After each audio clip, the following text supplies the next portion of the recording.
ये पहला हरफ है अलिफ मद्दा। अब हमने रीडिंग याद की हुई है, अलिफ मद्दा से पत्ता या आम या दरख्त। अब अलिफ मद्दा से आम, इस डॉट के साथ इसको मैच करना। नेक्स्ट है पे से पत्ता।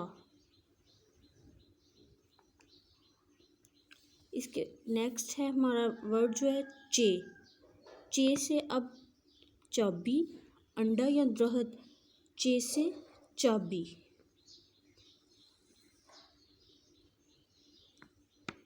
दाल से दरख्त या अंडा, दाल से दरख्त।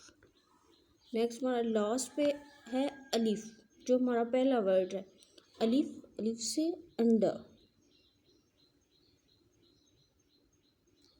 ये हमारा काम हो गया उर्दू का कंप्लीट।